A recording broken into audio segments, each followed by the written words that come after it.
And if you could please contain also your head, especially those of you who have graduated from the first type of containment and have shown consistency. You've been shown a second type of containment. If you could use that on your head, it will really substantially help your thought processes and your ability to absorb the information that today we'll share with you. And I say we because, as you know, as you might know, on Facebook, I sent a post out for everyone to let you know that I would like to invite Chief to join for the the movie segment of the Women's Forum. The reason why is because in the last forum, Chief was able to inspire a lot of engagement for the movies. So that's more of the purpose and the direction that we want to go in. And as you know, I always say, welcome fellow consciousnesses, because the whole purpose of the Women's Forum was not necessarily to be a feminist movement. That's typically the concept of it, but a Neo Shamanic movement. And in my opinion, Chief is the movement. So that's why I'm inviting him now again. So without further ado, I'll have Chief, if you don't mind coming. And there is one more other topic that I've been really interested in talking about, mostly because it's been something that's been heavy on my mind, as to just to give you a fuller picture as to why we are only offering in-studio sessions through a package. So we were going to explain those certain things. And just to start off with, there's been just in the last forum and the Ask the Chief, Chief explained that even the room that we were doing in studio sessions was falling apart due to the energy that would come off of people during in studio sessions, but also just having to, people need to purge. And that's why it's best to have Skype sessions, because you can purge in your own privacy and do it as in any way you want to. But in studio, a lot of times people would begin to spit, and sometimes involuntarily, and it would be either spit on the floor or they would throw up, and I'd have to clean that stuff up, and or they would go, they would have involuntary bowel movement, and they were trying to clean it up and just making more of a mess on the floor, and I was just like, oh my. And then there were times when people would bleed on the clothing that they were having, and I would have to clean that as well. So that was quite a struggle for me. And but also there were some really sometimes like even kind of oddly funny slash weird things that people would do. Sometimes there would be clients that would come in studio and then they would follow me around the house, like talking to me like a foot or two away from me, and then just following me. And I was like, this is just not cool. And also there would be people who would they would ask me like a million personal questions as soon as they'd come into the house. But then after the session, when I'm trying to recover, they would be like, so what's the internet password? I'm like, that's a more practical question that you could have asked me when you came in. But I understand that there's like a disorientation that comes when you're being cleared, because Chief really goes deep in people's energies. It makes people a bit disoriented. So that's totally understandable. There was other things where people would stay in the house for a really long time after the sessions, and we want to eat lunch or we want to do something, but they're still like lurking about, and sometimes even trying to look into our stuff and look into the things on the table, or try to search around in the house. And I was like, Chief, what do we do about this? So anything else? Yeah. Well, no, I mean, you covered it pretty well. Yeah, it was really, I'm not sure exactly what inspired it, but it was an intrusion beyond just having it as a professional space. What a person wouldn't do if they were to go to a doctor or a chiropractor. And I had friends who were chiropractors in the past, and they worked out of their home, very similar to how I was working out of the old place. And you have an area where you wait and you sit, and there was never that type of issue. But for some reason, around what I do, there was all this curiosity to the point where individuals would overstep the line and would cause problems for just for us. so that things really wouldn't run that smoothly. Sometimes end up running into other sessions because of whatever their issues were, and a lot of it just seemed like it wasn't really. I don't know what was affecting that. Well, I would say it was very much a dense type of deal, because no one is totally cleared in the first few sessions, and then talking about totally cleared, we're talking about levels and levels and levels. When I clear attachments off of individuals, they do get to the point where they have no attachments, but then if they're not doing their containment correctly, other things can get on them. But once the attachments are dealt with, then there's the MCs that are called MCs, the things that support the attachments, or things that are created through certain experiences in the person's life will come up. So those types of things will cause certain individuals to not behave quite as well as they should, or to not be quite as considerate as they probably would normally be in another situation, as far as like in a doctor's office, dentist's office, or another chiropractor's office. So with that, we really I really needed to find a way to make it easier on both Ms. A as well as myself.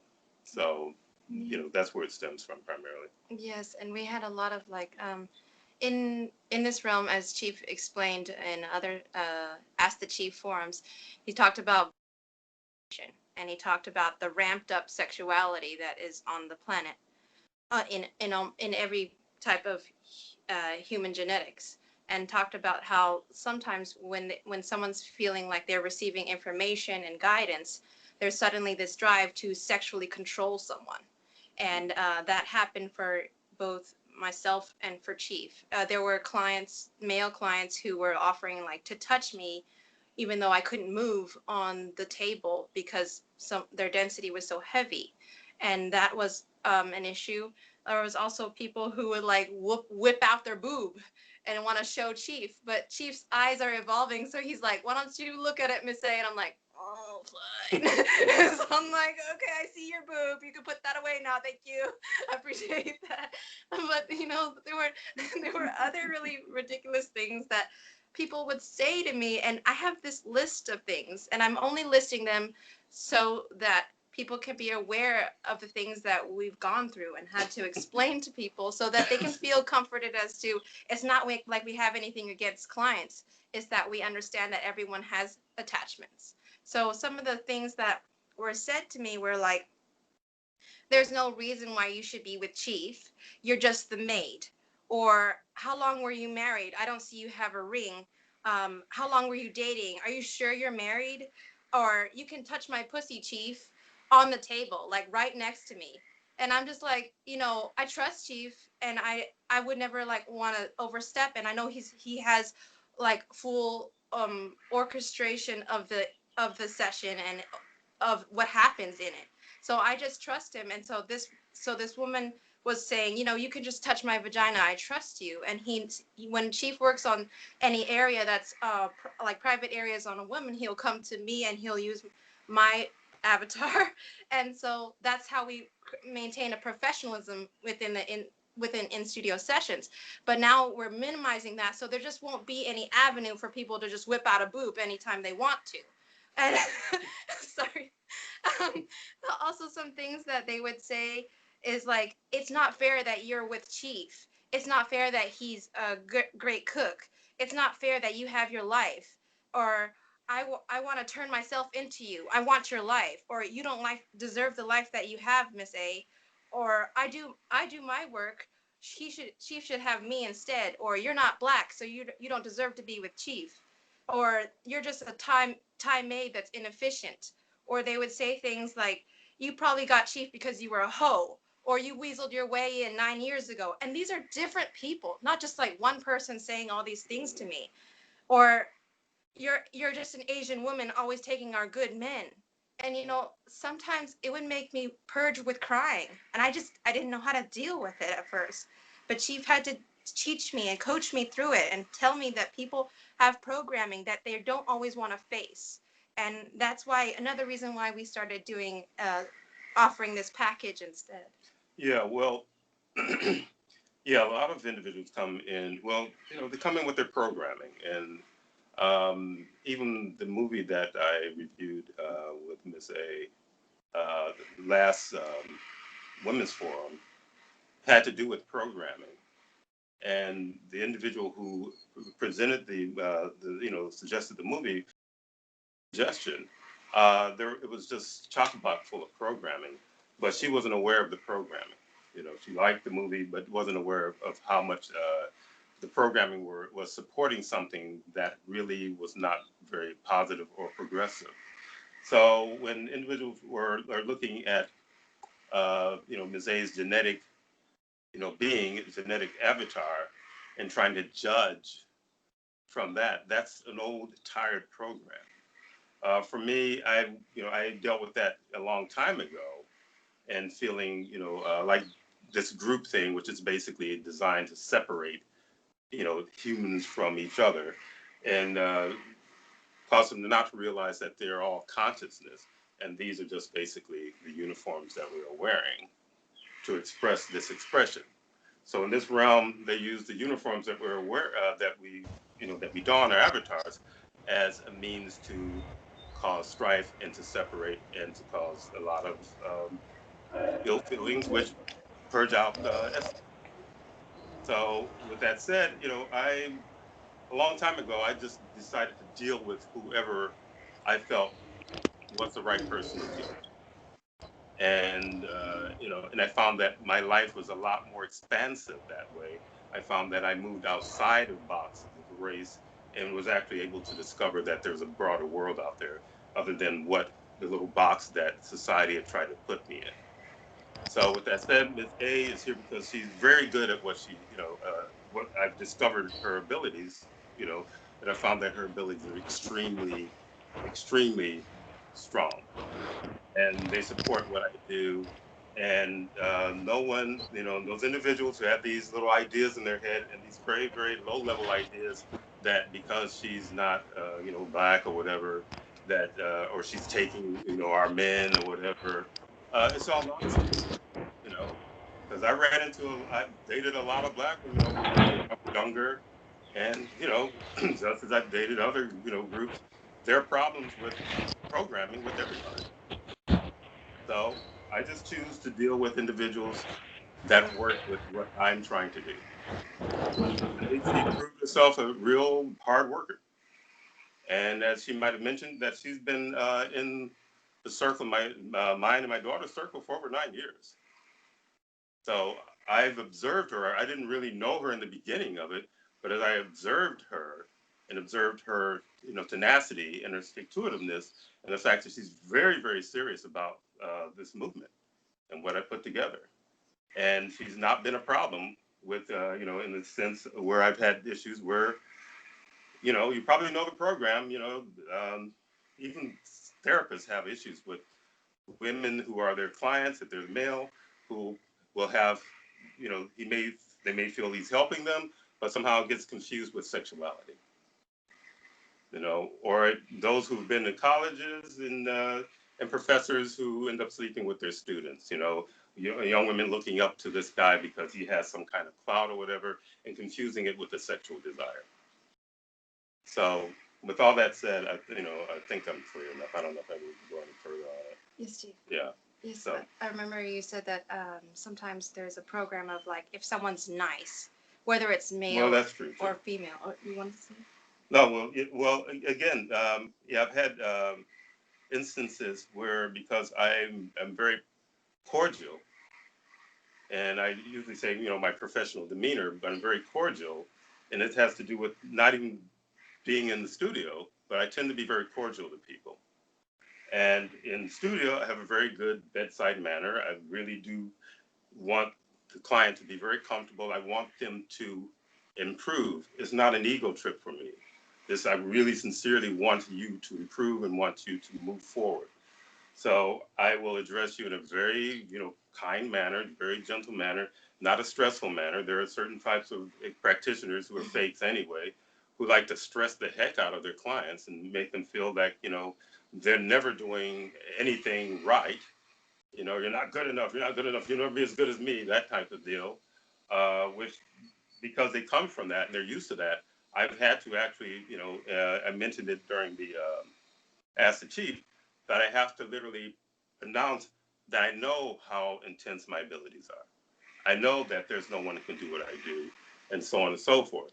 Because if I don't, I'm considered some kind of a sap or something, you know. But being nice, then certain individuals, certain women, because interesting question I asked a group of women in at the other place. I asked them, how do men treat you? Or what was the question? You were there. I asked, do men tend to treat you badly, I guess, on a regular, or your experience with men tend to be negative on the regular? And every woman in the room raised her hand. So since I'm not, when I was younger, I played sports and did all that stuff because that was the programming. And when I got to a certain point where I got sick of hanging around a bunch of dudes, because there was something slightly gay about the sports thing, a bunch of guys considering themselves all burly and, and heterosexual, but they love, like grinding up against each other and getting sweat on each other. I'm like, I'm not feeling this. And two, I just found that there's another program that was going on having to do with competition that I didn't like either. So I got away from it, and I never really dealt with groups of men because I just found it uncomfortable. I get tired of the passive pissing war that I ran into when I was in men's groups. So I'm pretty much a loner in that sense as far as like gender. I'm just pretty much a loner. So I grew up also with a family with 5 sisters. So I cared about them, and I really didn't like it if I saw a situation where some guy was getting the best of them and so on and so forth, or this programming that would go on. So it was never a part of me to actually treat women badly. So certain women would feel, this is a guy who's not going to treat me badly. I got to have him. And when you get about, 10 women with the same idea, that can be kind of daunting. And also, I've been around long enough to understand what that's all about. So I try to just keep things professional, keep things on path. So I don't respond to sexual approaches from women. I really don't. And you're saying, well, how did I get with Ms. A? That's just a totally different story. It had nothing to do with where I looked at Ms. A and go, hey, baby, It was like, it was just something that happened where she really proved that she was really down with what I was doing. And that she was really working very hard. When I tell her to do certain things, she would do it sometimes to a fault, where she'd jack herself up because she's over containing and and all that when her energy couldn't handle certain things. So she really earned her position in this situation. So, again, I have, no aggression towards the women who are trying to figure themselves out with all of that. But this is where it's at. I'm always professional when I'm dealing with clients. And sexuality, I've been like this since I was, in my 20s, where I can, if a woman says she wants to be my friend, you're my friend. Bam. Someone I wanted to date, okay, I'm going to try to pursue and date that person. So I'd always, if they said, I just want to be friends, stay in the friend zone. If you step out of it, all of a sudden, I'm kicking you out of my sphere, period. Stay with your word. If that's where you want to be there. But don't play games. And I couldn't stand that when I was younger. So with that said, hopefully I didn't go too far off. No, that was really wonderful. Thank you for sharing that. I just, as I appreciate all of you, and I haven't really had much issues with necessarily those who are very consistent. It's a lot of times these people who are on this list, like people who said that I need to serve them as I serve the chief. Oh yeah. These people are no longer a part of the client list of chief, but this is more so to an information and an awareness of why we made the decision that we made. Yeah, what led to primarily doing a in-studio package opposed to just offering it like I did before. Mm-hmm. And I have to admit, the way I was doing before was really wearing us both out. Yeah. And again, with you guys, the majority of you were just really, you're fine. There was no problem. But all you need is just enough individuals coming in with that type of energy and that type of behavior, and it just gets really tiring. So. Thank you. Okay. Um, so another reason why I invited the chief is because I didn't want some people, obviously there's the program of competition. So they would try to pit one forum against the other, or, girls against guys, I remember in high school, they would always be like, let's do girls against guys. I'm like, why? They have skills, you have skills, let's put it together and work it out. But that's why things don't work in this realm, because there's always this competition constantly. But that's what the movement is all about. When you understand that you're a part of the movement and there's no competition, you can actually accomplish a lot more things than a lot of these other kinds of forums. I've seen some women's forums and everyone's fighting each other to be the top woman in the women's forum. But it's not about that, because we are consciousness first. And the whole goal is to become more balanced and reconnect to supreme consciousness, and to be clear of attachments and all the other things that have kept you down all this time, kept you in a state of depression or confusion, or just the noise in the head that can happen.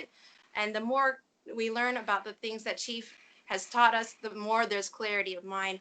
And that's why we're going into the movie segment. There is a movie that's considered a feminist movie and has been submitted to us several months ago, and it's called Thelma and Louise. I don't know if anyone's seen it. I didn't know it was a feminist movie until someone submitted it, but we just wanted to read the synopsis for you and go through the different types of programming that are very common. A lot of times people say, oh, movie's just a movie, but then they find themselves thinking of that scenario anytime something similar happens. And that's how they try to control people's mind. So instead of thinking of, like when Chief says, I don't need babies, I need warriors. But then Density wants to hijack the concept of what a warrior is. It's testosterone, it's punching each other out, it's fighting in, fisticuffs. But could you explain what a warrior is? Well, it's more like for lack of proper words for it, it's more like a spiritual warrior.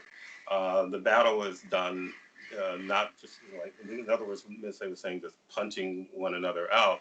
But actually, before I even go into that, you were talking about some of the tenets of the Women's Forum. It's also, it's about supporting one another, and by supporting one another, you also support, the movement. So if someone's struggling with whatever they're struggling with, and and there are times people are very vocal about what's going on, and I can sense the support from others, but also there can be some verbal support as well. Like stories that that you can share with one another, that would also help them move through whatever the blocks are that they're having. So when I mentioned that I need warriors over babies. Um, Again, how can you get past the programming of what is a warrior? Someone who's got a sword and they're just like slaying everything in front of them. When it's a different type of battle that has to do with your whole being. So the battle has to do with how we think as well, which how we think affects the mind. And I think I've thrown this phrase around a couple of times, and probably even during my forum, where there's a song, I think it was a song from the 70s, and it was, I don't know if it was R&B or whatever, and it said, free your mind and your ass will follow, which means that the mind is the key to your freedom and to your enlightenment. So the battle primarily has to do with the mind first, and just having sessions it's probably the best way for me to actually explain it, so that you can feel it when I'm working on you. And there's a number of you who already know that, already sense that, what I'm talking about. And also you understand what the real battle is on the other side.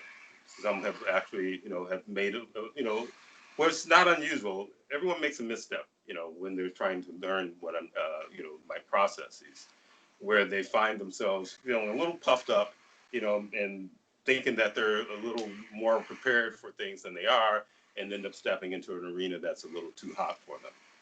And that arena has the density that's we're fighting against.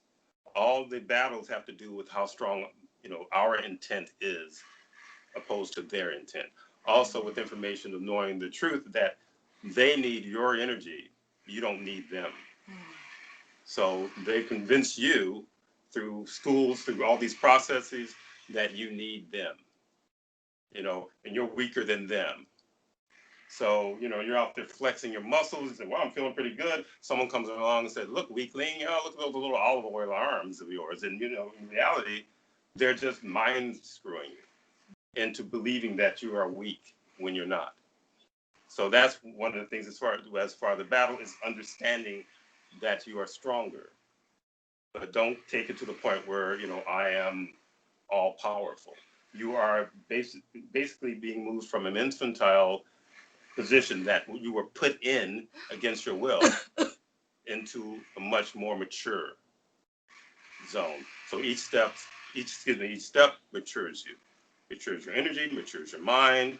At a certain point, the goal is to become a fully mature consciousness and supreme consciousness universe who doesn't fall for the tricks, who doesn't fall for all of the negative speak, or you can even battle with the NCs inside of yourself that some feel is their own voice, saying that you can't do this, you can't do that, understanding that that is not you. That's part of the war, the battle, is fighting on all fronts. And the one front that's going to be left out is us walking up and down the street with clubs and guns or knives and stuff like that. That is not part of my war. That is low-level nonsense.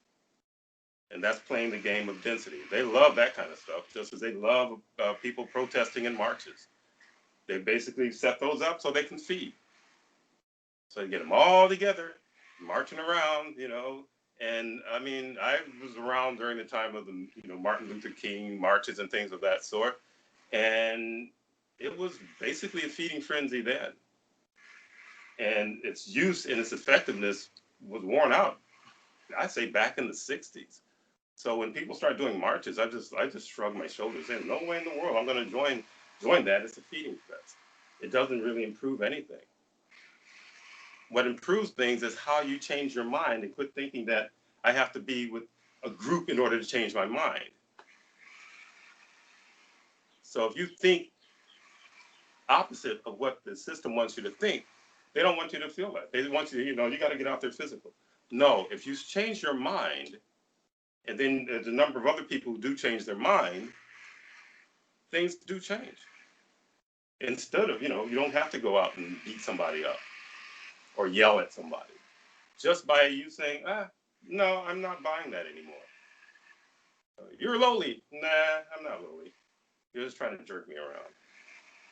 If you can do that for yourself, then you'll understand what it is to be a warrior in the Neo Shamanic movement. I remember you said that part of being more of a warrior in the Neo Shamanic movement is to think about what you're going to say before you say it. I was watching a movie, and in this clip I was me and Chief and I were watching it, and I was getting all teary-eyed because this character was working so hard, and I was like, Chief, I don't know why, but I always get really teary when someone's really putting out genuine effort. And you're like, actually, you're just feeling sorry for yourself because you wish that people would respect your hard work or your efforts. And I was like, really? No way. And he's like, watch, muscle test. Boom. And my hand went down, and I was like, oh, gosh. So I had to face myself.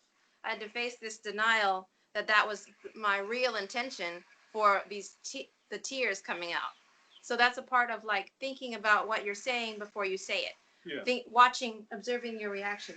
Well, again, the first, the first real battle is the battle you have with yourself, with what's in your mind and what's actually manipulating your energy, manipulating your thoughts, and causing one to choose directions over and over again that don't work for them, or interact with people over and over again that don't jive with them.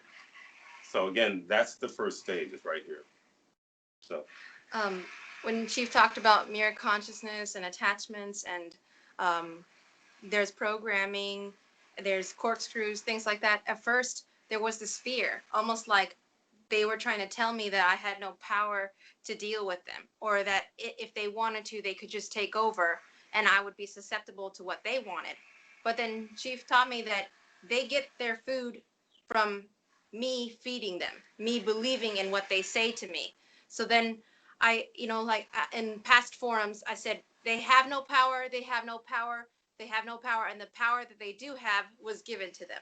So I began a new mantra, and anytime I'd feel mirror consciousness or attachments or anything, I would just say, you know what, you have no power, and I'm not going to feed you anymore. I'm going to watch myself. I'm going to observe the things I think. I'm going to observe the things I say. I'm going to observe my physical behavior, and I'm going to look for you. And when I find you, I'm going to tell you you're not going to feed off of me, and I'm going to contain you. And I felt like that's me practicing being a warrior. Maybe I'm not fully there. I'm not fully there. And I can accept that. But I'm moving forward, always moving forward. And I know many of you are too. And I appreciate and I really enjoy watching you move forward. It's a beautiful experience. And I thank you for that. And That's great. Say we're gonna go to the movies. yeah, we're gonna go. Let's go to the movies. Okay. Okay. Before we start though, is there any other feminist movies that you might be familiar with? I can write them down. Or they're considered Or feminist. for considered feminist movies. So how many have actually seen this movie? I'm okay. I see one hand. 2, 3, 4. Okay. Yeah. 5. Okay. Everyone has seen it. Yeah, most everyone's So seen that's the movie. good. Okay. So we can go ahead and start. All right.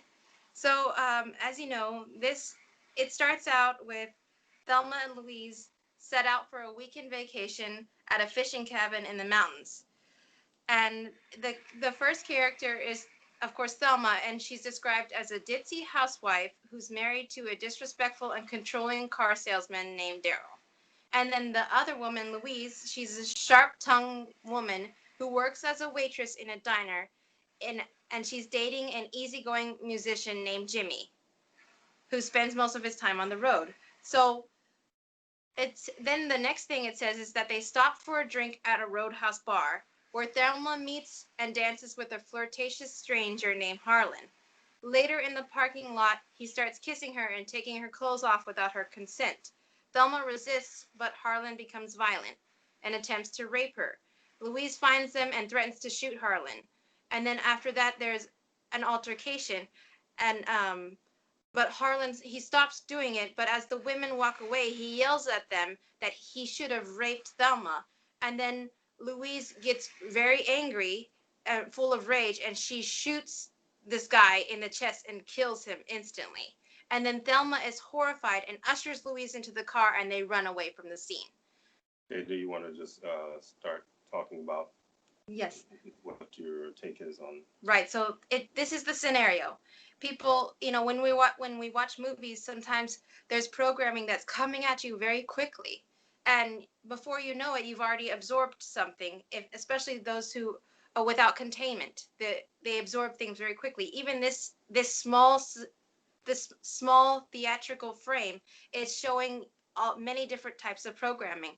For one, it's okay to just get in, start kissing any stranger. That's a normal thing to just. You go ahead. Well, well, I probably wouldn't be wrong to say that everyone's kind of known someone who's supposedly a friend, especially when you're younger, who would suggest doing something, uh, you know, that's not the brightest thing to do, or you're out with them and they decide to do something that's not, in other words, her, sexy dancing with this guy, and then going out and making out with this guy without really thinking of the consequences of it.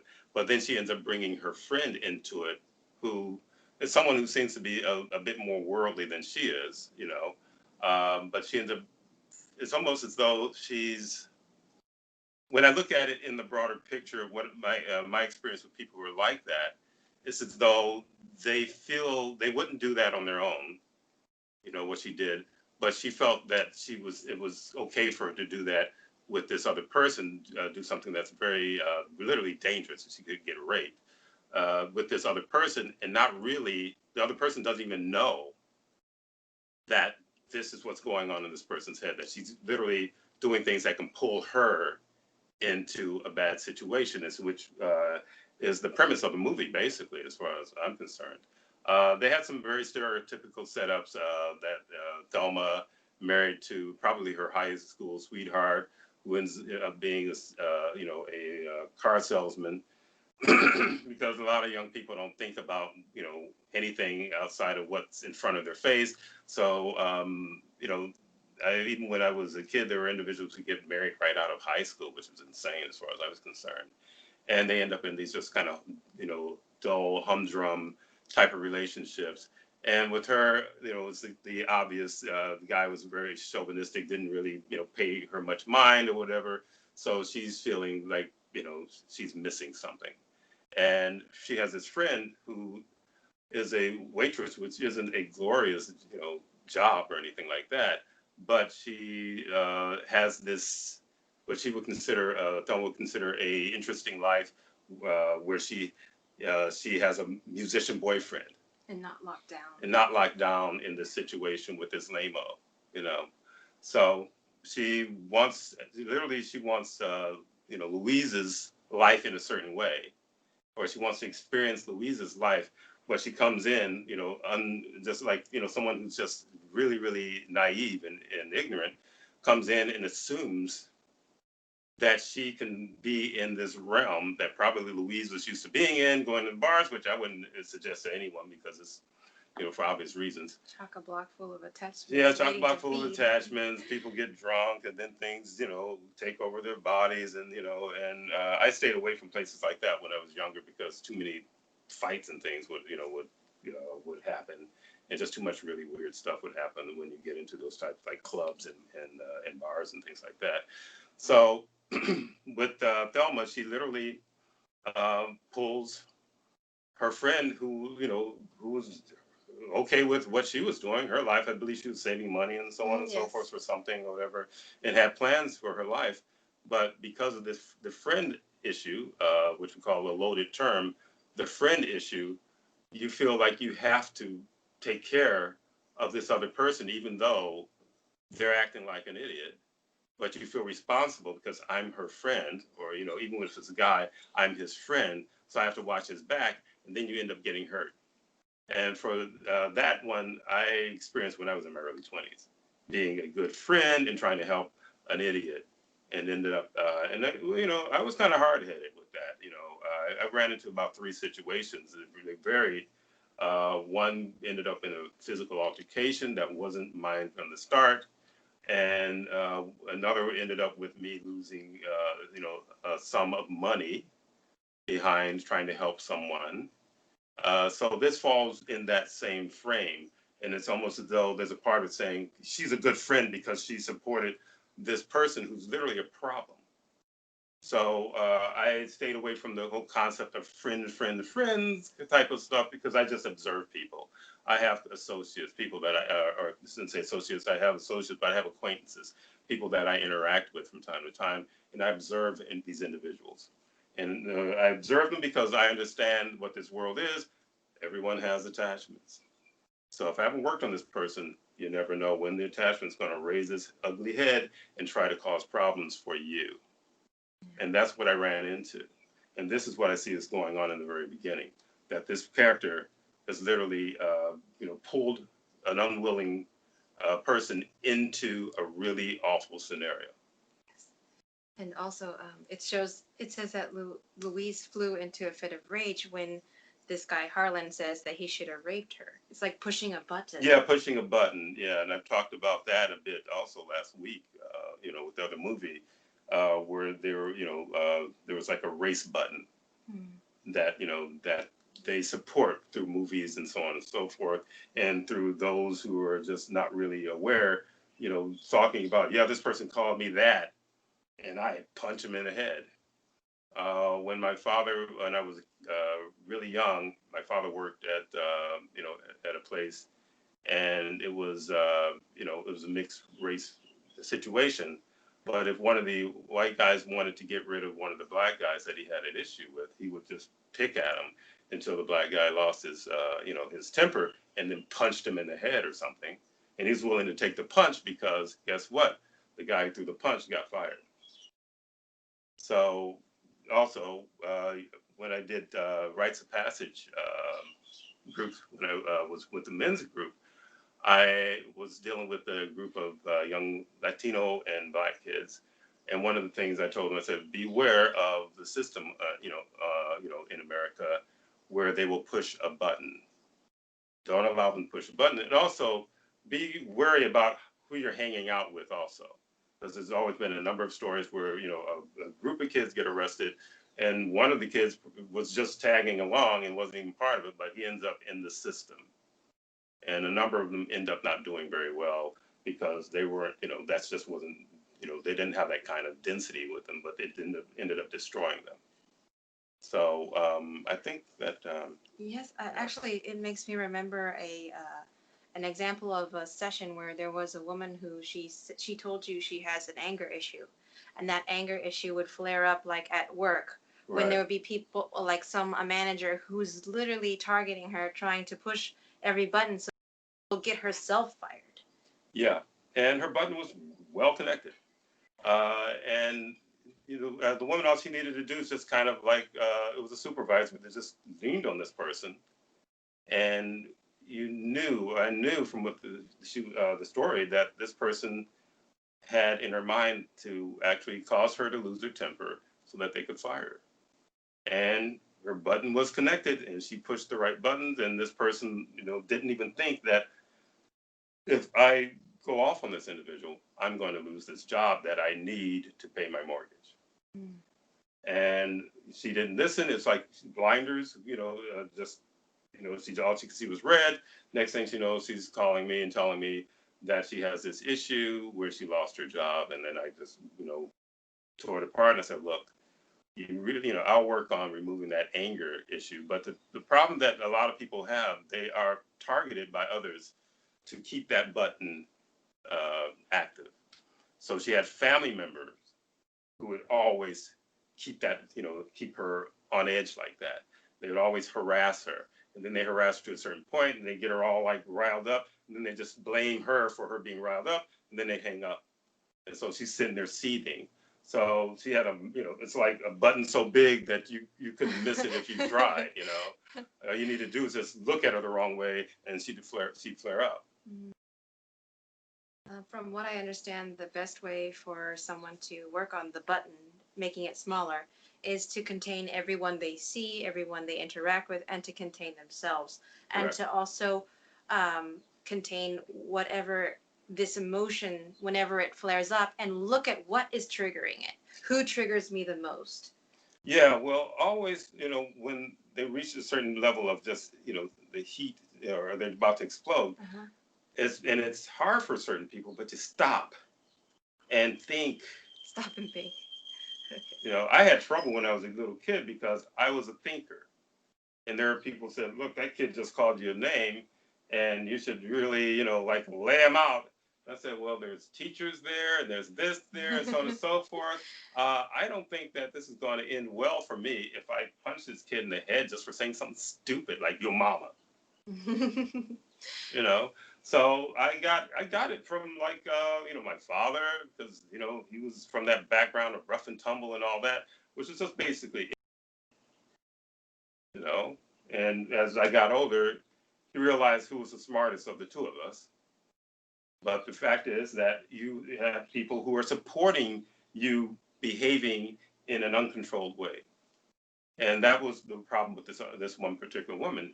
She really had it hard because, she's trying to do the work and she's trying to keep calm. And then someone calls her up just with that in mind, because their density has always been feeding off of her energy. That scenario reminds me of whenever you said you were a kid and the program was, when you're angry, throw stuff around, even the things that you need for your daily life. Oh, yeah. You said to think about it before. Yeah, that was the father's thing.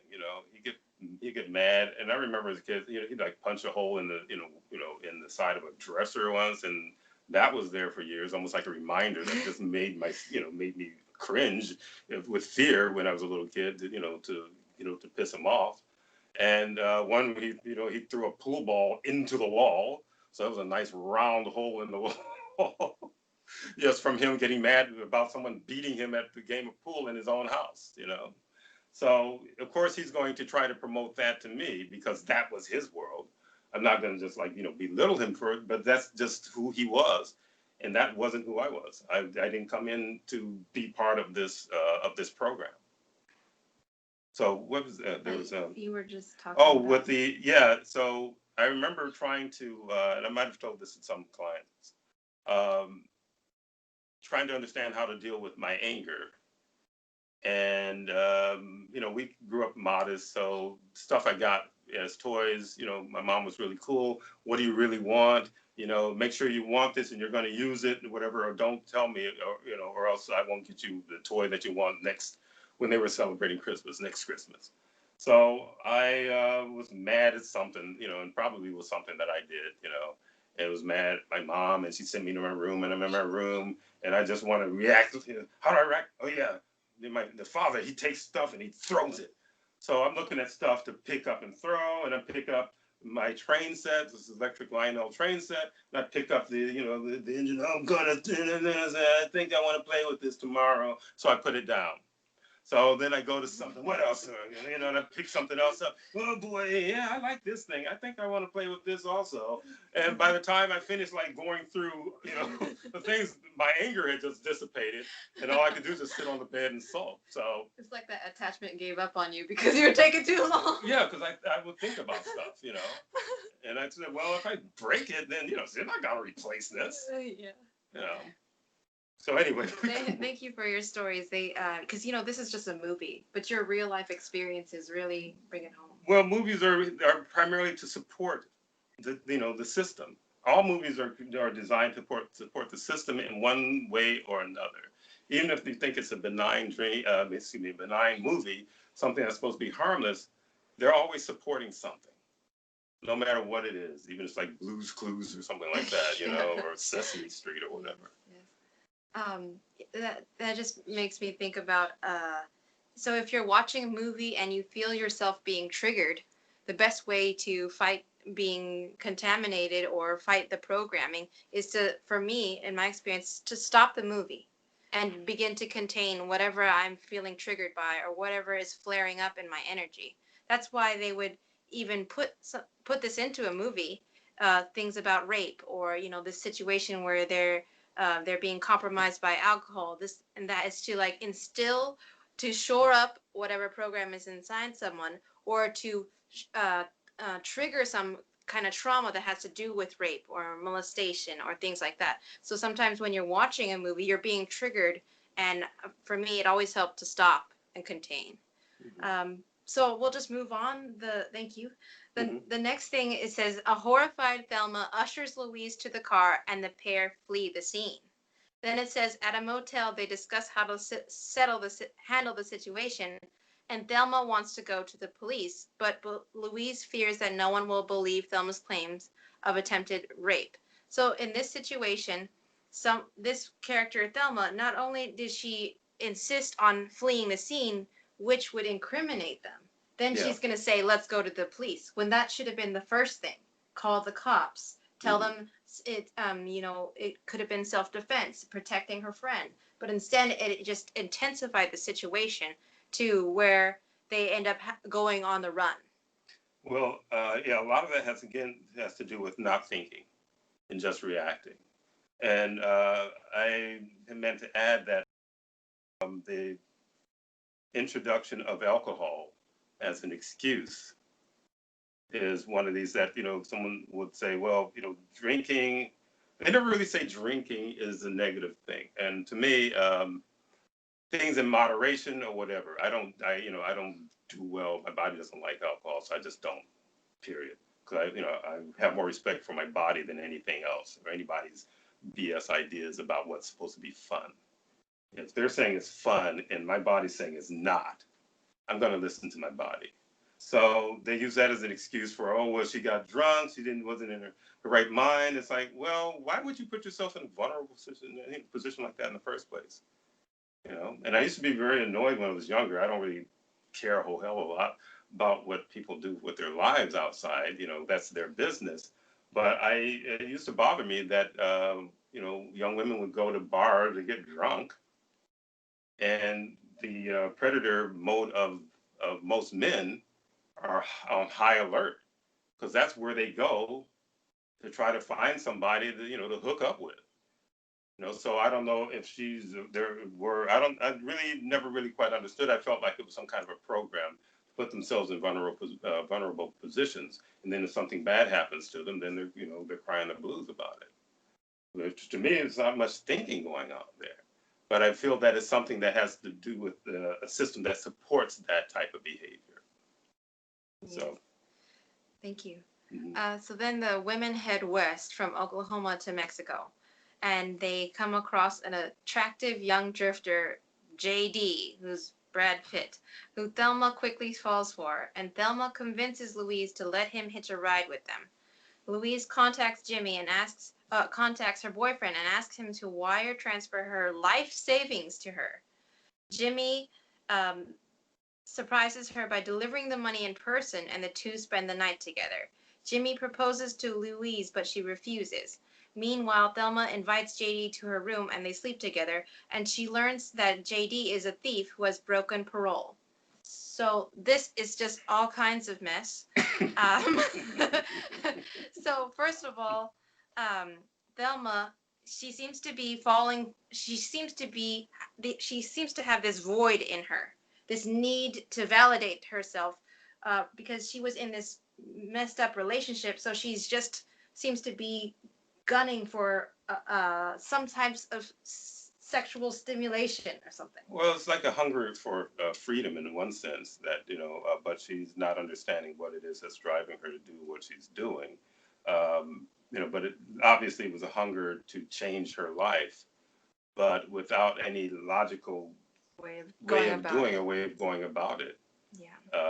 And again, the concepts of romance that, you know, and it happens both ways. I've had situations where men were attracted to someone who's very much a siren, who just pulled them in and then just, you know, just tap them dry.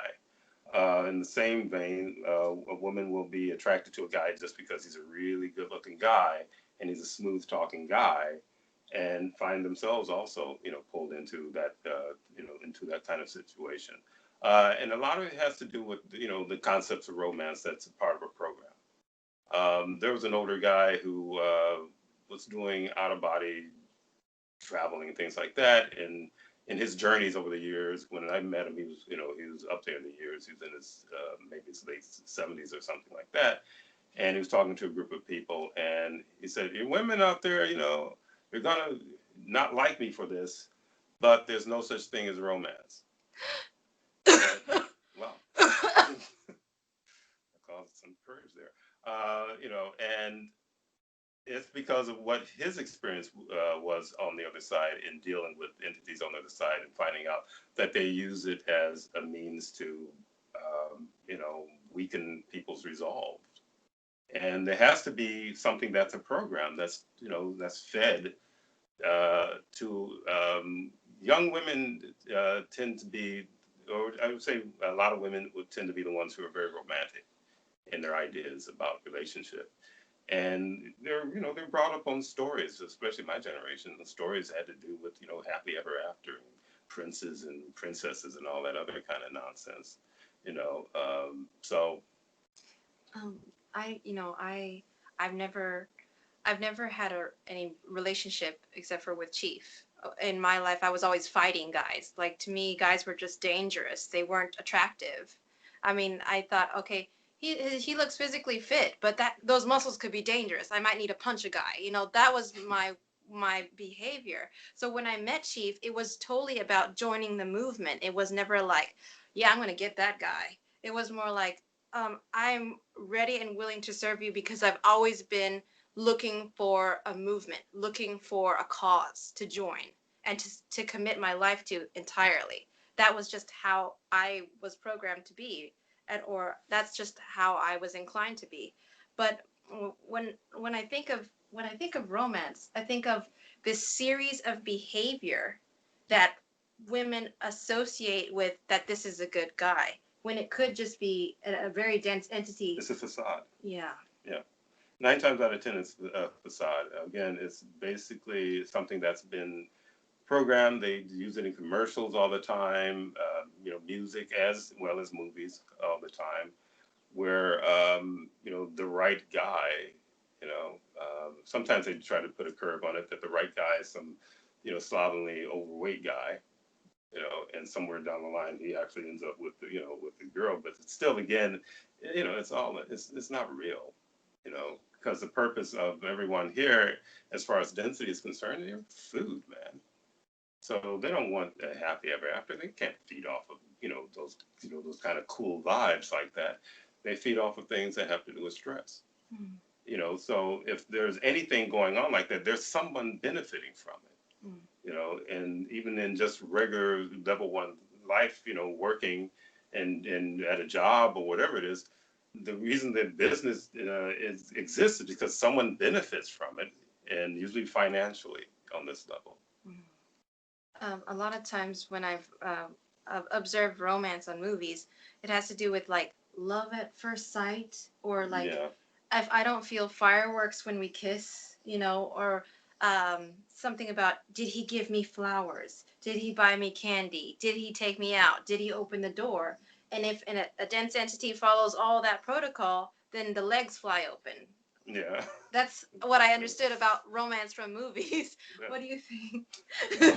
Well, and the legs fly open kind of threw me Sorry, off. I'm sorry. But again, darn, if you can start from Okay. Okay. So I from what I observed from movies, it's always love at first sight, and Oh, yeah. the whole loaded word of love, and Mhm. then do I feel fireworks when I'm around this person, Yeah. or not knowing what the fireworks are, which could be just their attachments triggering a sensation. Well, that's programming again. Those types of ideas come into the head of a person through programming, through observation. When I was raising my kids in Woodstock, and my son was in preschool, I was actually amazed at the time the number of women who had little daughters in preschool asking them if they had a boyfriend. Now, I mean, maybe for some of you guys that seems kind of normal, but I felt that was extremely premature, and the wrong focus, and where you end up with a lot of very disgruntled women who, when they become adults, realizing that there's one failed relationship after the next, has to do with this kind of programming, and that even women are laying it on their own little daughters before they even understand what the heck sex is, or a relationship. Well, relationships are kind of whatever they are, but what a relationship is. Thank you. So I felt it was kind of strange that in this movie, Jimmy proposes to Louise, knowing they're in this really intense bind, Mm-hmm. this really messed up situation. But he's going to add more pressure by proposing to her right now. That's obviously not respect and consideration for the situation. Yeah, it didn't make. Yeah, that part didn't make sense to me either. I mean, was he wanted in on the stress? I don't know. Feed on, feed on Well, yeah, if it Louise. was real and not and not a screenplay, it Yeah. would be someone trying to feed in some way. Again, when you have attachments, they don't care about you. They'll push you into all kinds of like crazy ass situations so that they can get the essence that they want. So it's like someone borrowing your car and joyriding in it, or stealing your car and joyriding in it. Bars is theft of the avatar. When people get blind drunk, that's a theft of the avatar. But when it comes to something like that, it's like density borrowing your car and saying this is a good idea to propose to this woman who just is on the run from murder. And how do you think you're going to solve this issue? So he ends up interjecting himself into something that's a lot more stressful than his life was originally. And not to say that everyone has a certain amount of stress in this world, until they learn how to deal with it in a Neo Shamanic way, and getting rid of the things that are actually feeding off the stress and causing the stress. So if I would say it was real life, it would be something dense that is that wants to feed and doesn't care about him and pushes him into this very stressful situation that, in the end would not fare well for him or even Louise. Yes, and it gets worse. As the movie progresses, it says the following morning, the two discover that JD, the guy that Thelma fell for and insisted that Louise allow him to hitch a ride with them, has stolen Louise's life savings and fled. Mm-hmm. And of course, Louise is distraught. And so then guilty Thelma takes charge and later robs a nearby convenience store using tactics that she learned from listening to JD. So this person, his relationship is very lopsided. Yeah, and there are women who actually considered it to be a really great movie. And once you're tearing it apart, it's like, this is a disaster. This is like, it's like watching Dumb and Dumber running around on the screen. It's, there's no logic to any of it. It's just reacting and reacting illogically to everything. And yet again, here's Thelma, the friend who pulled her friend into this nonsense in the first place, causes another problem. Yeah. And then to try to solve that problem, she causes another problem. Louise seems like the one that her real issue was just allowing Thelma to be her friend and allowing her to influence her decisions. Because it seems like she was doing certain things that weren't the most detrimental, like saving and working hard. Yeah, because she had some ideas, or her character had some plans, and this person knocked her plans off course. And that happens in real life all the time. Because of the concept of what is a friend. So I don't have anything against having acquaintances and interacting with people, but the whole concept of a friend, and you don't know, especially if you don't know what goes on in this realm and what feeds on people, and what I like to say, if you walk into a room and then another person comes in, and you say, "Oh, one person came in." If you have the proper eyes, you'll see that probably 6 to 10 people came in, because the ones on the other side that you don't see are also there, and they're going to influence your interaction with that person. And if I point it out, generally when I point it out, clients really get it. They say, "Oh yeah, right, that person did have this type of personality." And when I moved into another topic, they shifted as though they turned into a totally different person. So it's like these individuals are taking turns interacting and feeding off of this other individual, or seeing if they can feed off this other individual. So even the person is being fed off of, they have their attachments, and their attachments are jockeying for position to try to feed back as well. So the concept of, victim, I'm just a victim, and that's the person that's a predator. No, in this realm, everyone can be a predator from time to time. Some people are just more bigger eaters and feeders than others. But when you deal with getting rid of your attachments and things of that sort, you cease becoming a predator or a feeder. And that's why I give, the containment, so that you can at least defend yourself against the feeders. So in this case, Thelma is definitely a feeder. So now she's getting the FBI involved in this, and on top of them being on the run. Right. So then there is someone named Hal who is, I believe he's an investigator, and so the investigator is trying to persuade them to surrender. But then Thelma tells Louise she understands if she wants to go back home, knowing she has Jimmy waiting for her, but explains she can't go back to Daryl. And so then Louise promises they will keep going together. So it's almost like Louise is her package of food while they're going on this journey they're lost. Well, again, it seems like they're supporting this. If you're a good friend, you'll stick with the disaster area that has caused all this trouble in your life. And it seemed like at that point it was just like no turning back anyway. Mm. You know, it was just basically a poop storm of Yeah. you know, there was just, you know, and so it was always interesting when I found that there were women who actually really liked the movie because I was looking at it from a standpoint and said, wow, this is really, really rough. But what they were looking at, in other words, they were giving this facade that these women are outlaws. And, you know, and men are generally portrayed as outlaws, you know, going against the, you know, the system and so on and so forth. This movie, you know, I think there are women who are starving to, I say, get back at men.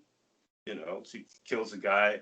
You know, he says the magic word rape, Mm-hmm. and you know, gets capped. You know, and you know, I don't want to. I want to wait till it actually gets to be what you explained. It says later they are pulled over by a New Mexico state trooper for speeding.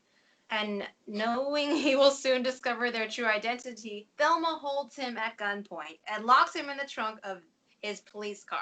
Mm-hmm.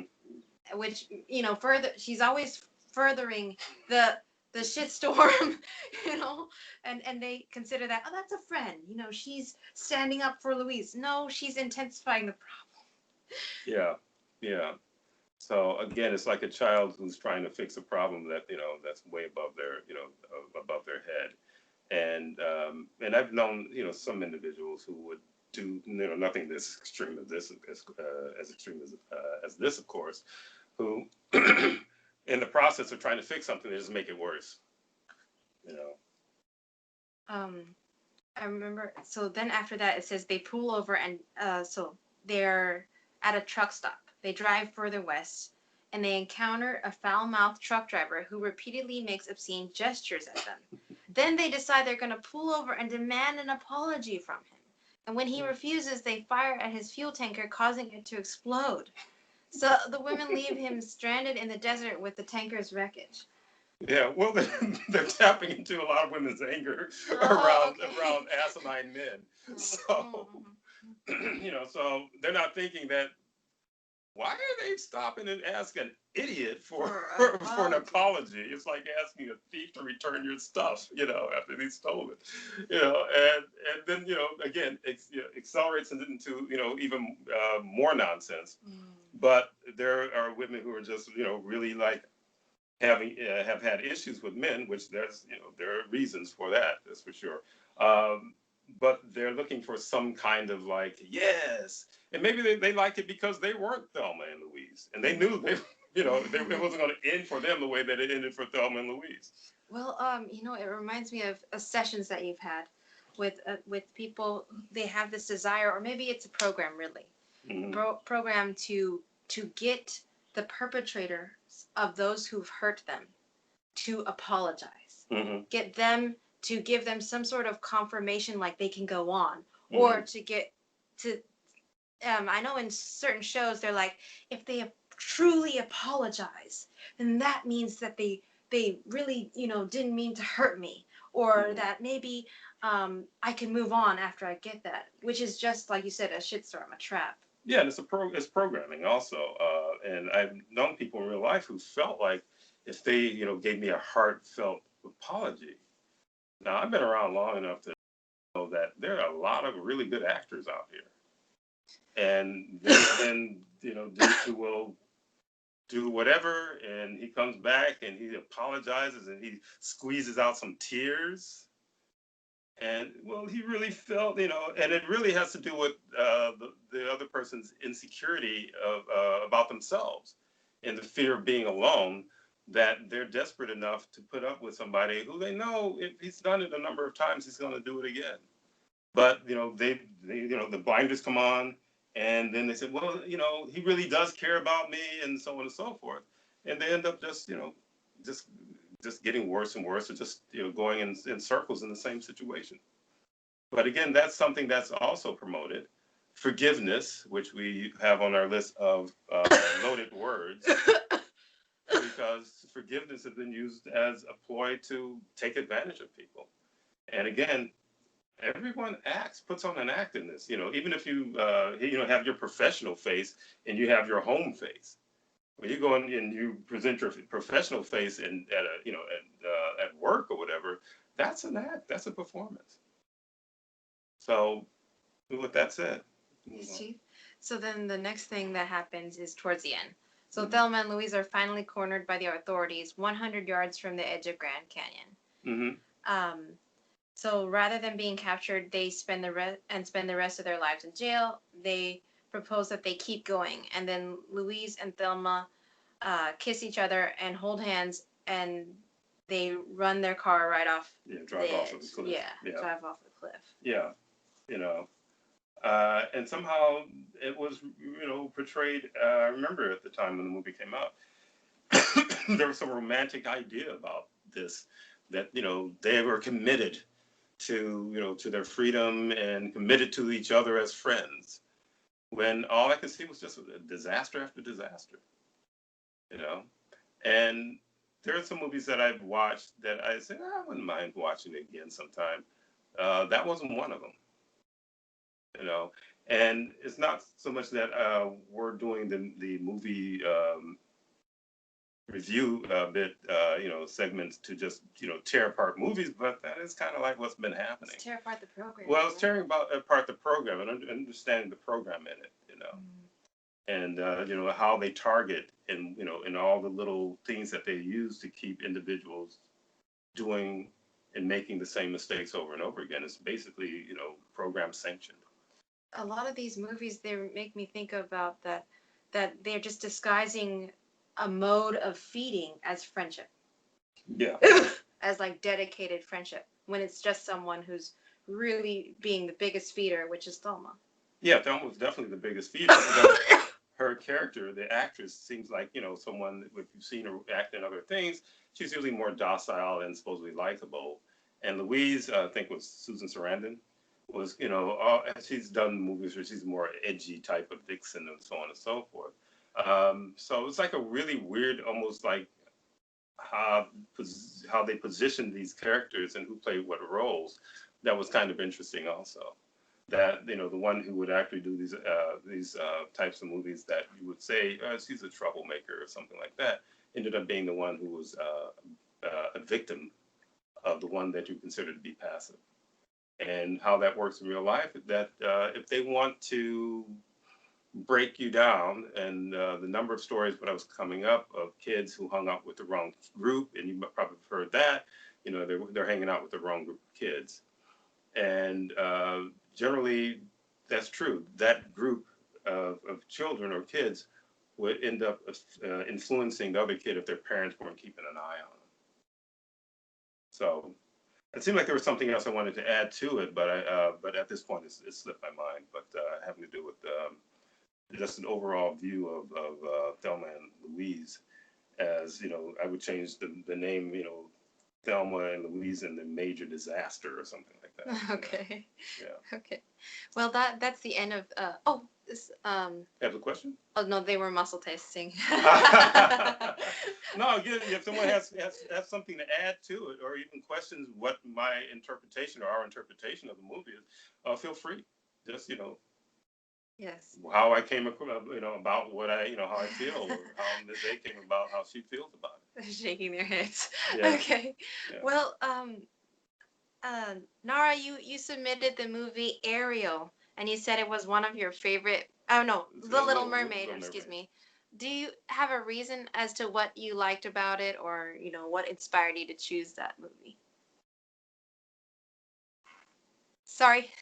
Surprise. I thought I was expecting to talk. watched it. I think like it was like more than 30 years ago, and the music is still like in my head. So I'm like, that's interesting, and I think I learned a lot of programs. Like 30 years later, it's still here. Like collecting material, and then I don't know. It's just like there's a lot of programs in there, and Okay. and Thank you. yeah. I watched it again. It was terrifying. Like, how could this be legal for little kids? That's funny. Thank you. Thank you. Oh wow. That's interesting that you said that. I had a pain in my shoulder today, and when when Chief put his finger on it, he said a song came out of the pain in my shoulder. And it was this song that was like, it's called Jealous of the Rain.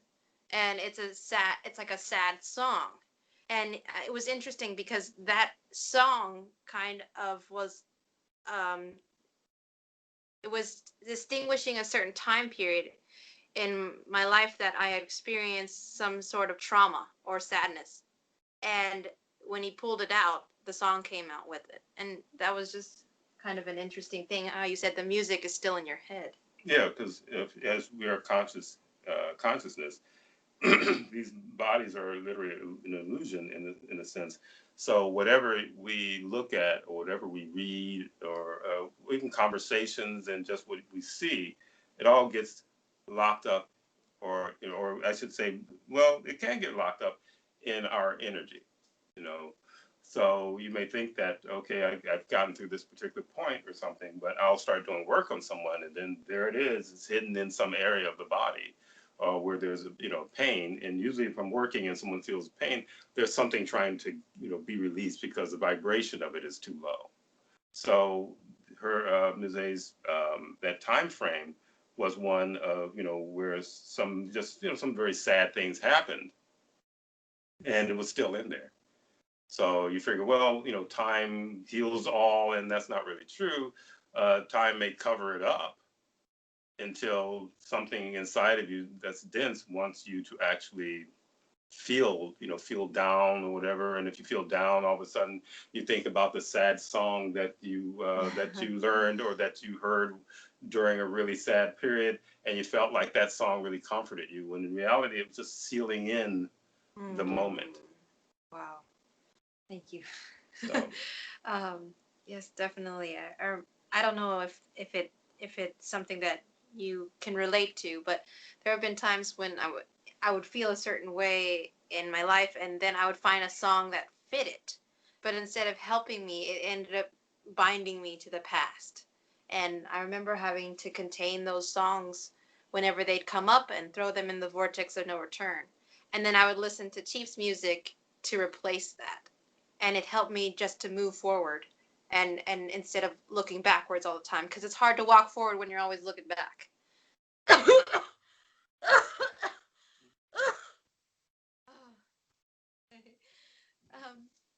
I guess we'll start with the plot. Mermaid? Yeah. Okay. So, as you know, this character is a 16-year-old mermaid who's unsatisfied with her underwater life in the underwater kingdom of Atlantica. So, a lot of... Well, you say she's privileged. Yes, she's privileged. You called it the money mind screw. Yeah, that's in a lot of movies, the money mind screw, that all I need is a lot of money and I should be just the happiest camper in the world. And it's and that's not really true. So it says that she's fascinated by the human world and wants to desperately to become a human and live on land.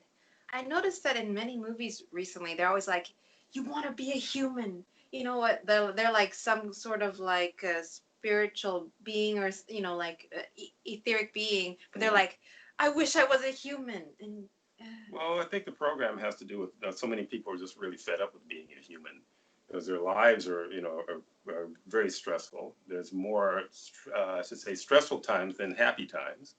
And I've asked clients over and over again, do you feel that you've had as many enjoyable times as stressful times? And they all said no. More stressful times.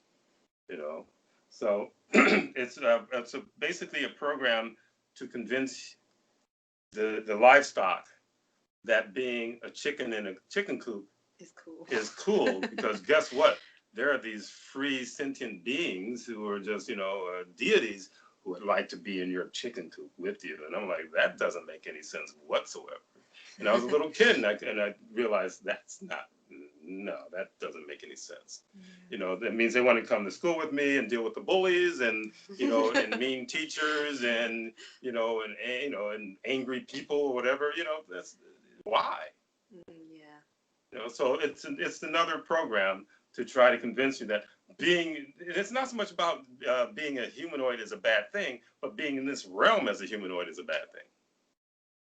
So you said that's something that having to do with you had some issues when you were a kid about how you were living, and then you'd have relatives that just would say, you should be glad for what you have, or Yes. something like that. I told them that, because in the cult, the church cult that I was in, it was almost like we never had a day where we didn't have to go to church. I remember the brother unit was complaining about that he didn't want to go to church one day, and the father unit threw him in the closet and said he can't come out until he wants to go to church. And so I just felt like, there's something I wish, because there's this song like Easy Like Sunday Morning. I really like that song, and the tune is nice. But I thought, Sunday mornings are the hardest days of my life because I have to go to church twice a day and entertain people all day. Mhm. And I thought, man, it would really be nice to just, relax finally. And I remember telling that to the relatives, and they were angry at me, like, you should appreciate your life. There's people who have really rough lives. And so I kind of got confused. Mm-hmm. No, go ahead. Oh, and then I met Chief's daughter, and I had begun thinking like, yeah, I should be thankful for my life. I had a really good life. But it was like I was tricking myself, convincing myself. Yeah. And she's like, you didn't have the worst life, but your life was not that good, and you need to accept that so that then you can face this denial and then begin to look at what you went through so that you can release it. Mm-hmm. So with this, again, just repeating a little bit, that it's literally one of those deals where kids at the dinner table, and whatever the mother is cooking, it doesn't taste good at all, and I don't want to eat this. And they say, well, you better eat it because there's children in Africa who's starving, who would be glad to eat this crap that I'm feeding you. So it's literally just, again, it's another mind screw. And that's what media is about. Everything that you, like I said, again, not to repeat everything, it's all designed to keep the system intact, the system of stress and, disillusionment and disappointment intact. So again, why would she's got it pretty damn good, under the water and so on. Yeah, in a castle. Yeah, in her little castle and so on. Daddy's got a lot of juice, and he controls all the other little fishies down there and so on. But again, people are interested in things that they're not familiar with. So, okay, there's always a sense of I'm lacking, even when individuals have what others consider to be a lot.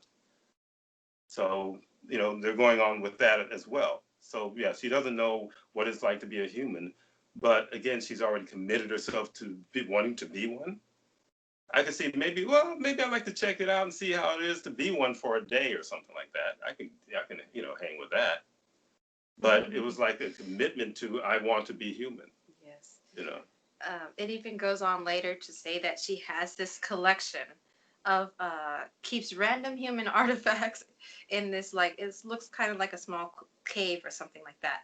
Mm-hmm. And it's like she's obsessed with collecting human things. And it's funny because there's people who they dedicate their lives to collecting stuff, or right. Even like antiques and things like that, but they have no idea the kind of energy that comes with these old items. Yeah, and I'm not sure, what was the whole deal about her collecting anyway? Would they ever say why she was a collector? It didn't say. It just says she's like, that was her like obsession to collect things. Like you said, she was obsessed with, like, fully committed to being human. Mm-hmm. But I do know that there are like, for example, I was living in this very haunted house when I was like around 16 years old, and this house had a huge mirror in it. And the larger the mirror, the larger the doorway, correct? Sometimes? Depends. Yeah. Okay. Yeah.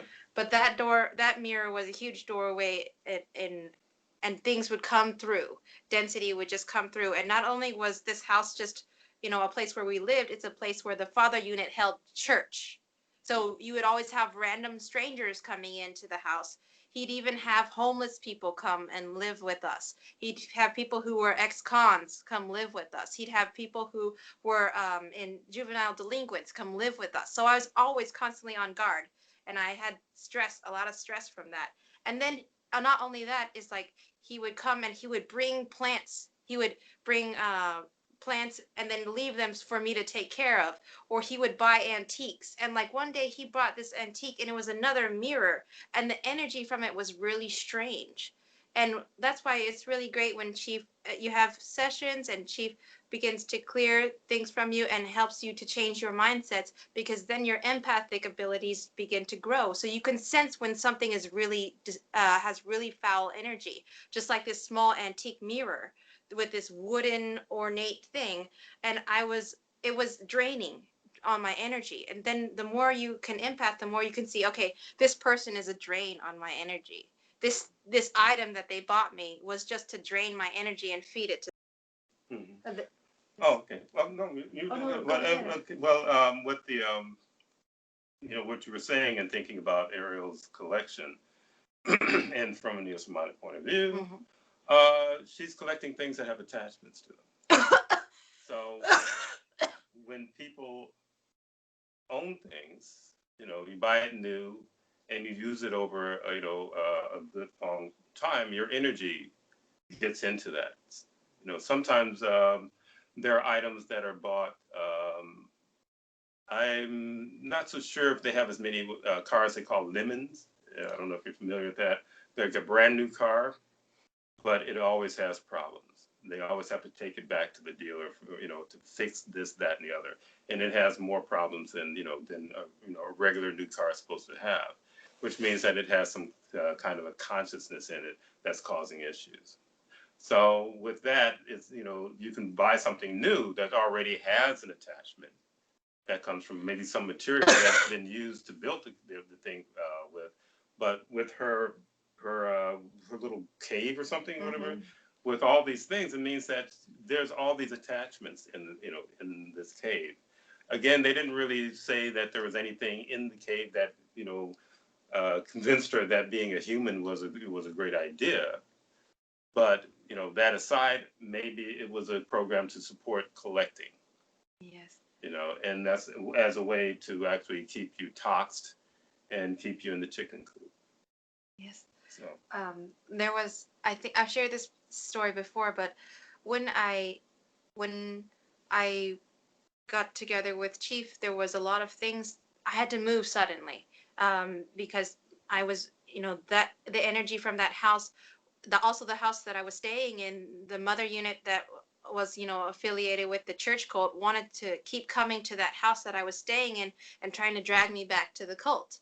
So I needed to get out quickly. So I brought all this old stuff with me into the room, and I didn't even realize that it was just keeping this connection with the people from the past, keeping this connection to people who wanted to control me. Like, I didn't realize that they were really buying me. They never cared about me. They were more so cared about feeding on me. So they would buy me something expensive, so in hopes that I would never get rid of it. And every time I see this expensive perfume or this expensive necklace or jewelry, that I would think about them. And when you think about someone and you're not containing them, you're feeding them. You're giving them intent. There's a song by Ariana Grande that says, focus on me, like that. And that's because she's needing to feed her masters. So she's gathering energy from those who focus on her. So when the more I learned from Chief, one day I just went and got rid of everything that had to do with someone giving it to me from the past. And I got really hit, but I'm still standing, and I'm a lot better for the things I let go. And if that's helpful, hopefully that's helpful, but it's been my experience. Okay, so I guess we'll at continue? the cave, and then we can move on, I guess. Yes. From that point. Okay. So it says that one night Ariel, she goes to this she goes with, like, she has companions, like one's a bird and one is like a fish named Flounder, and she goes to. Who's the hermit crab belong to? Hermit crab is an advisor. Oh. That like King Triton's crony, like, go follow her, don't let her get in trouble, kind of thing. Okay. And so they go to the ocean surface, which they're not allowed to go to. Mm-hmm. And they watch, she's stalking this guy named Prince Eric. And I've noticed that it's a common thing in romance. Mm-hmm. If I stalk a man long enough, it makes it right. You know, he's going to get with me if I stalk him continually. And I'm like, that's weird behavior. It's quite dense, you know, but it's become normal for people because they see it repeatedly. What do you think about Well, that? well, the way it's programmed, it's like, yeah, it's, you know, even though it seems weird, but there's something in the person's psyche that says, oh, that's a tact. You know, that's an approach. That's a valid approach. When in reality, yeah, you are just being a stalker. You're being kind of creepy, you know. um, and then it says that she sees this Prince Eric on the ship, and she falls in love with the prince instantly. So then the same program of falling in love instantly, like that's normal, like that's like telling little kids like that's possible for you. You can fall in love instantly. Yeah, and I've had individuals who would, you know, say it was love at first sight. We had this, you know, this getting together, and he was so interesting. He pulled me in, and you know, really, he didn't say he pulled me in, but they just feel this has got to be the one because they're so hungry for, you know, for the fairy tale to be true. So they end up, and I'm like, well, okay, I don't think you really want me to check on this guy and tell you what he really is about.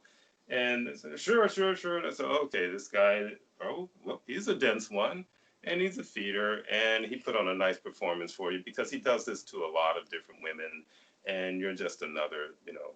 And of course, you know, they don't want to hear that.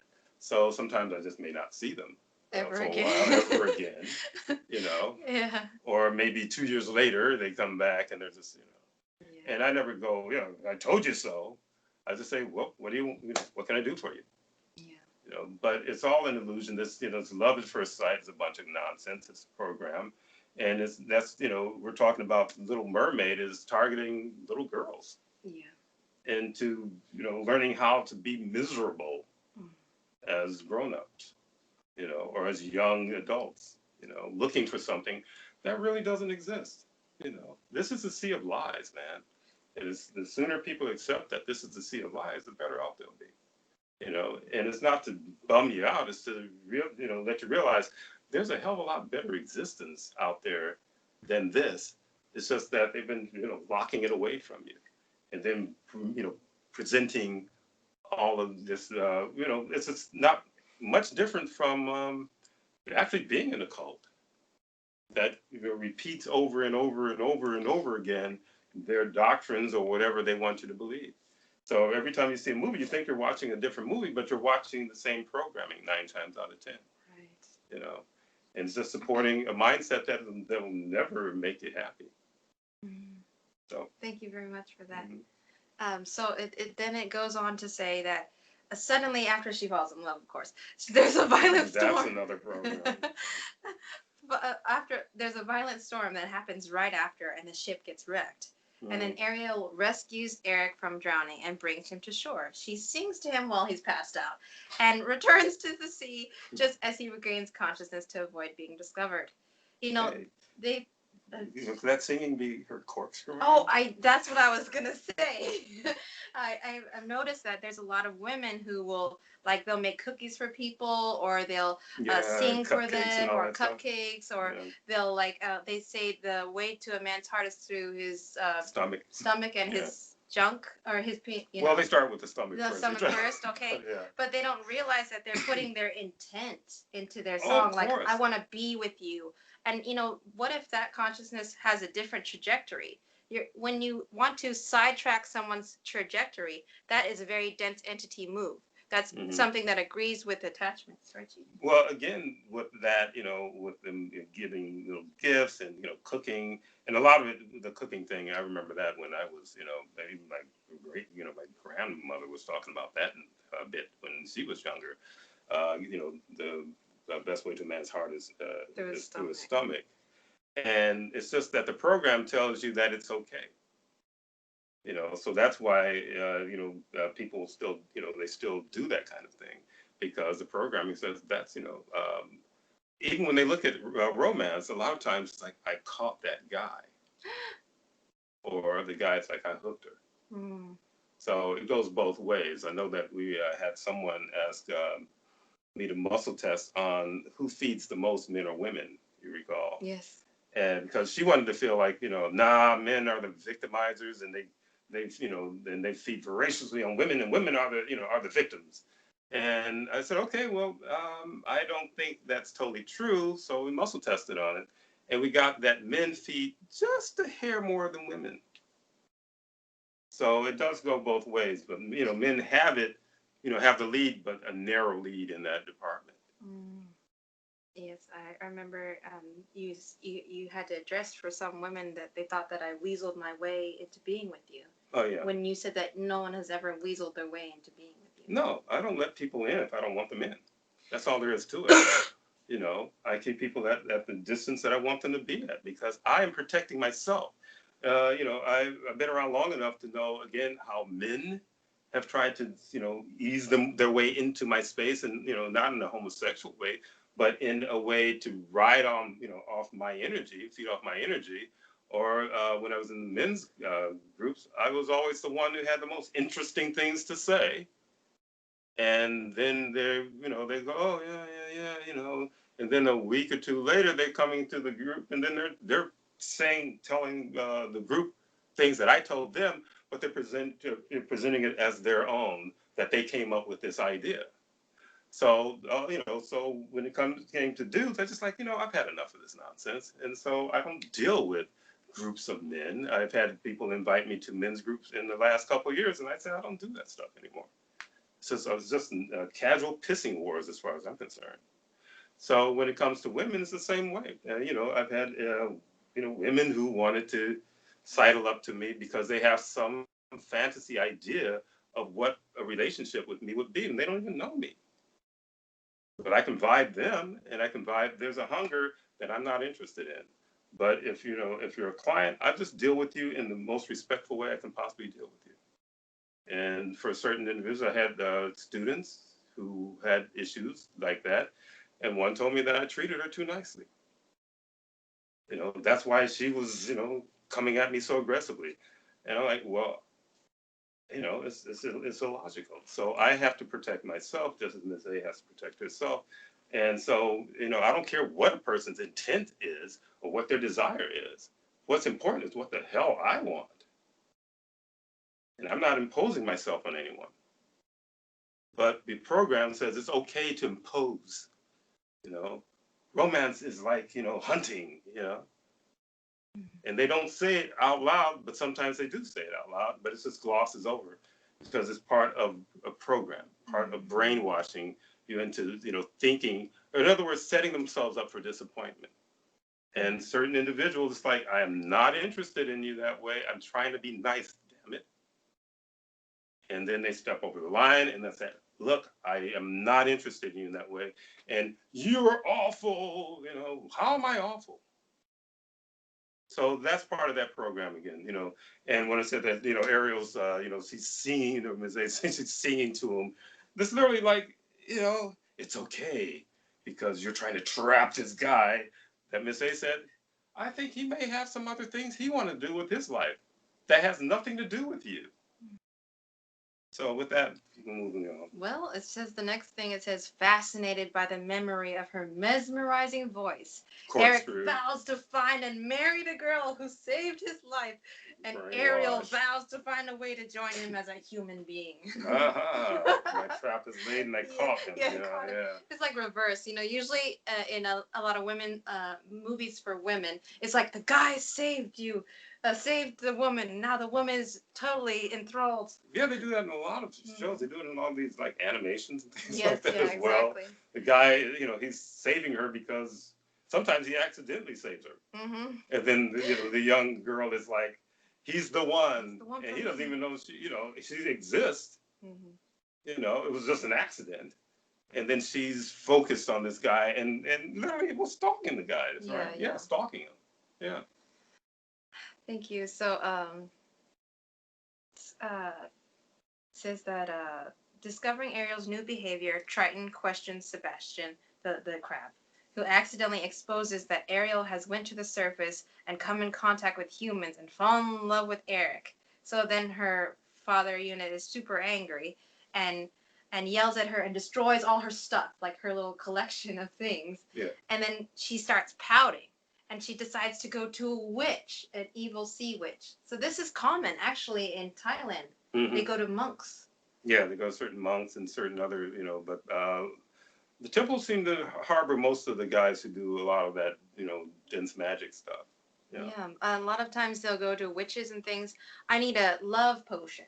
I need a spell to catch a man. I need a spell to catch a woman. You were talking about there's these guys who learned how to corkscrew from their grandmas.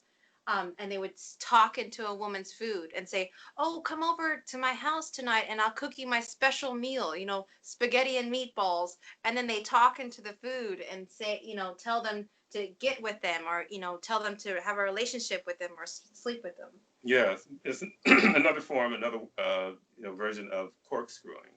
So it's putting their intent into the food. And this one particular, there was a story I think I told you about. One of my students had told me, and there was a guy who wasn't a very attractive guy, but he's showing her all these pictures of him and these attractive girls, and it wasn't like a lot of them, but it wasn't, it was more than he could have caught on his own, like 4 or 5 girls. He said, "These are my girlfriends," and how I got them. My granny taught me how to bewitch women. And he would take them, say, "Well, let's go out and eat," like supposedly friends or something like that. And when they would get up to go to the bathroom or something, he would whisper whatever the words that she told him into the food of the young woman. And most of them were susceptible to it. And and I've seen this stuff happen because I've seen, I've dealt with people who got being cursed and all of that, and it does exist.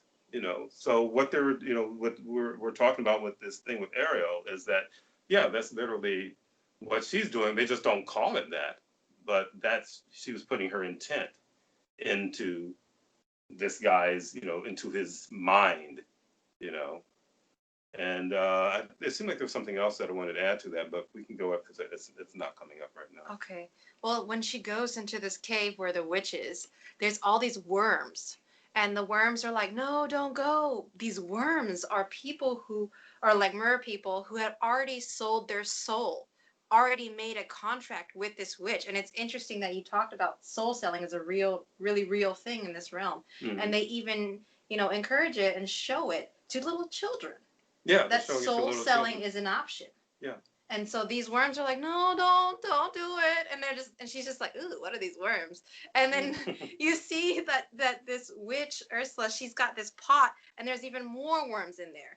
And then she's this Ariel lady, she says that she wants to be a human. And the witch lady says, "Oh, I can make you a human for 3 days in exchange for your voice. And if you can't get the guy to kiss you, then you're going to I think she'll have her soul. Yeah, she'll have her soul, and she'll turn into a worm and be stuck down there in that cave." Mm-hmm. And so it's like she makes this deal, and you said a lot of times when people sell their soul, it's just for the temporary things, and it's only going to be in this one expression, and then the next one. Mm-hmm. Well, a lot of I did cover that a little bit, I think, before during the other forum, that there's individuals who will sell their souls for a lot more than some others, and some who are selling their souls aren't really realizing that that's what they're doing. So I call it like the Kmart, soul selling, and you're like the popular person on your block or in your little village, opposed to the ones who want to be a major producer or major star or major in music or acting and so on and so forth. And there's a lot of soul selling that goes on in that, or some just sell because they just want a lot of money. But in the end, just as it's Ursula, and I don't know I think I might have mentioned this movie called Bedazzled, which is a really pretty funny movie, but they said, "Wow, it's a really funny comedy." I said, "You have no idea how real that is." That in the end, because density really has no respect for you anyway, they're just playing you. So they play this game where, I'll give you, a lot of material stuff and so on and so forth, because they know it's finite. Their existence is going to go on a lot longer than your avatar's existence.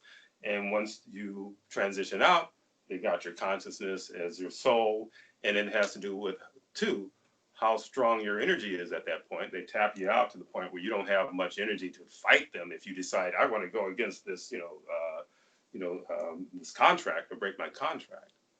So that's where certain individuals say, can you break a contract? Say, I can break a contract. You know why? Because I haven't sold out my energy and I have plenty of it. And I know I'm stronger than the things that make the contracts. So anyway, it's just saying that, it's okay, without saying it's okay to sell your soul, but they're showing it visually where, she does this ridiculous thing and she doesn't pay attention to these individuals who sold their souls. And she ended up getting the best of them because she gives them a hurdle that's too high for them to jump, which means it guarantees her getting their soul. Yeah. And you didn't even turn the light on or anything? It's getting a little dark. Okay, yeah, sure. I can do that. Okay. Okay, go ahead. So the next thing that happens, it's interesting that you say that, because the next thing that happens to her is that, density will have them sell their soul, will encourage people to sell their souls or put that in their mind as an option. And then not only do they sell their souls, density will make it even harder for them to even enjoy the things they sold their soul for. Because like you said, everyone pays their pound of flesh there, gives their essence and vitality to the density.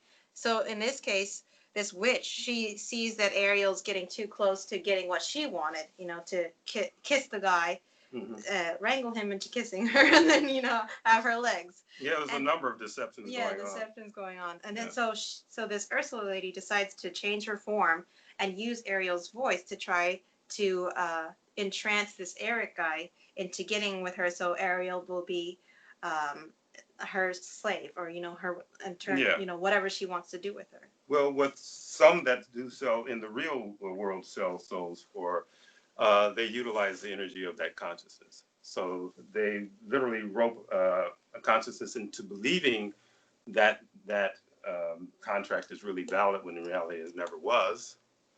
And because they've been brainwashed into believing that they owe this person, and also they've given so much of their energy that they don't have much to fight back with, then they find themselves in this situation where they're with a collection of others who have sold their souls, and they use it for a lot of different things. Some create their own realities using the energy of the individuals that they sold, whose souls that they've gotten hold of. This is an experience where there was a young woman who came and she had, what she considered to be bad luck, which meant it was, a attachment literally interfering with what she was, doing. There's a number of attachments, they just get together and then they just like cause these problems, and you start to get stressed, and then you start to feed them. And also they do it out of just being nasty, and they think it's funny, But this one particular monk had, when he was alive, he had gotten his followers and certain individuals to sign contracts with the temple. And I was asked through this one particular person who was very psychic to come, because some monk spirits came to her, and when I went to this particular temple and found that under the large stupa there was like a layer of what I consider now a black ooze, that I realized now was black ooze. And under that were all these souls of people who were faithful. And behind this all was this monk who was the dense monk who was there, maybe, a century ago. And he had created this human-like realm that he walked around in that emulated, being in the real, in the real world, well, this world anyway. But with that, he didn't have any bothers with people and their nonsense or whatever. So he created something that he considered his own paradise, using the energy of the individuals whose souls he had taken. So anyway. Thank you for sharing that.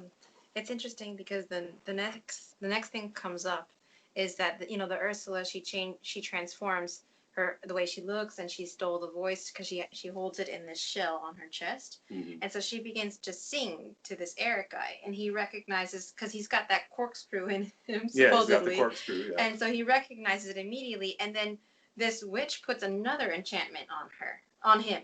Yeah, so that right. he will really be into getting with her. With the witch, yeah. Well, that again has to do with who's the bigger feeder, Ariel or the witch. The witch, with the power of all the souls that she's stolen, was the bigger feeder. Mm. So when they talk about individuals who are doing dense magic and these sorcerers having dense magic, they get it. Something feeds it, and sometimes it just has to do with something that's very dense on the other side that benefits from this particular person playing sorcerer. So they'll back him.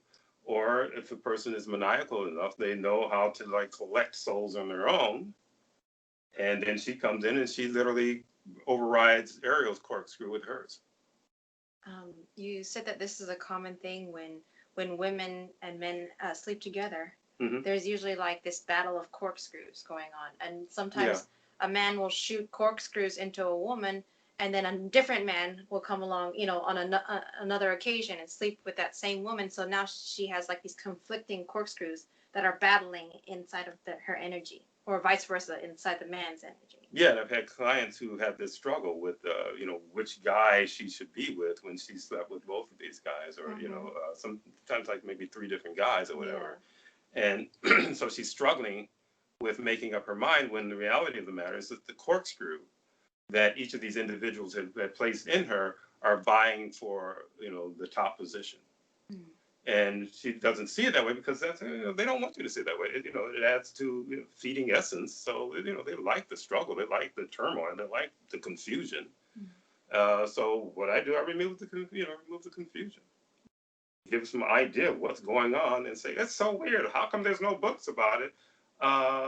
There's a book about it. I wrote it. But before then, or they say, well, there's a book for everything. How in the hell could that be? Who wrote the first book? And that means there wasn't a book before the person who wrote that book wrote the book. But that's the kind of logic that goes along with this type of programming and this type of brainwash that exists in this realm. So again, we're talking about battles of energy and consciousness, or energy, not so much consciousness. Your consciousness really wants to be free and expand, but battles of programming. And they use how much energy you have as a means to actually override another person's program. So in the end, one woman, she didn't even understand why she was with the one guy she was with. And we actually met that guy, and he wasn't really all that attractive either. And say, yeah, I wonder why you're with him too. But I know why you're with him, because his corkscrew and his intent inside of his corkscrew was messing with your decisions. But again, the other guy, he was no prize either, but he was better looking. So I can say, well, I can see if she, was interested in looks, she would be with this guy. But the other guy, what a quizzle, but not to me. But to her, yeah, it was a quizzle. Why? I don't even know why I'm with this guy. I say, yeah, I know why you're with him. He's corkscrewed you. The good-looking guy has also. And what's interesting in this movie, the witch, the whole reason why she really wants Ariel. Like, so she's going to go the side route, right? She's going to get with the Eric guy to spite the daughter of Triton, because her whole goal is to take Triton's power, to take his throne, to have, people look up to her, to get revenge on those who cast her out as a witch. So there's a lot of people who want to entangle themselves with other people's lives just as a way to get revenge on those who hurt them.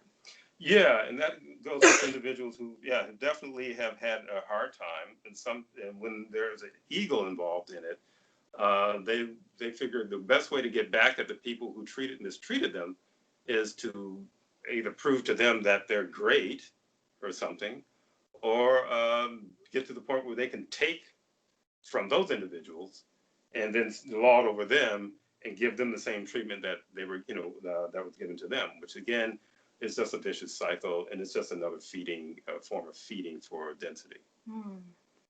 So we have 6 minutes left in the forum. Oh, really? Yes, so fast. Is there any questions that you have that we can Yeah, I thought we were going to do half the forum as a movie. It's all good. Oh, heck, I think I've... No. Thank you. Okay, any questions? Yes, I have a question. So you're saying that, like, most of the successful people, like celebrities and all these kind of people, are so successful and famous because of density. Are there any people out there who are successful not because they sold their souls or because density is behind it? Not really. And I used to Okay. hope too. I had artists that I really liked when I was a kid.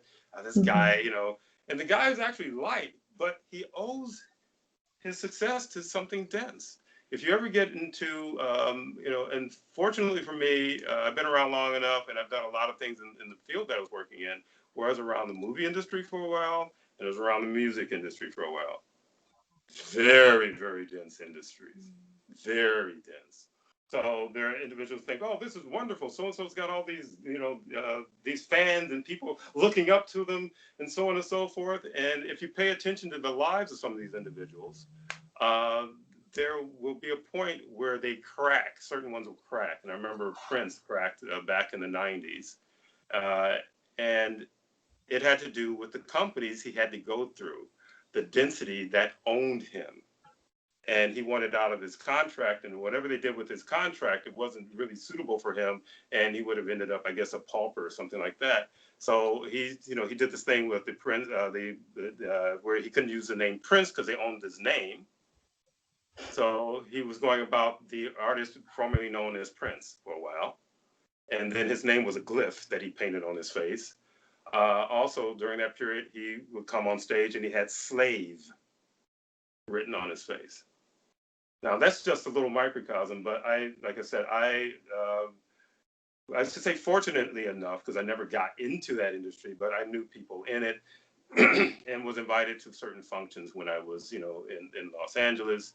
And they're all wrapped up in, a lot of them wrapped up in Satanism, soul selling, or even if you're a younger artist, you may have signed a contract with a company that poses as, the devil, you might as well say, where if you don't read that contract well enough, you're going to end up being sorry. And that used to happen to a lot of old R&B performers back in the 50s and the early 60s, until some of the younger guys came along and said, these guys, they sold, millions of albums and they don't have any money. So, and the same thing goes on with the movie industry. I worked in the movie industry for a while. Similar type of thing. Someone owns whoever it is who's the actor or the actress who is the star. Someone owns them. So when it comes to large companies, there were these, like this major company, multi-million-dollar company, and I had a client who did all their advertising. And he started telling me what his client was telling him about the business and how the World Bank forced major companies to take out loans every year, even if they didn't need it. Because if they didn't, they'd undercut them and end their business. So concepts of wealth, it's all a fairy tale. It's nasty and it's dense. So as far as like freedom, I don't really equate it with money. I equate it in a very different way. Also, I know that I am infinite and I'm not finite. This realm in your lifetime in this avatar is finite. So there's this struggle with, oh, is there something after this? Yeah, there's definitely something after this, but is it what they tell you it is? 9 times out of 10, no. There's no heaven, there's no hell. And the concepts of nirvana and so on and so forth. Those are all someone else's concepts. But as far as like transitioning, you shouldn't be afraid of it, but realize that if you don't do the work here to break this brainwash, chances of being recycled back into it are very high. I hope that answered the question. She nodded. She thumbs up. Okay. Yes. I remember. I hope this is a good example, but I remember you telling me a story of this. There was a railroad that needed to be built or something, and there was a tribe of people, like a group. Oh, this was somewhere in Africa. I forgot which country it was now. And the British were coming through, and they were colonizing, and usually, they were basically come into the villages and have them work for them. Either, I don't know if it was like either any wages at all involved, but there was force involved with them having these people work on this railroad. And this one group, village, decided no, they weren't going to do it.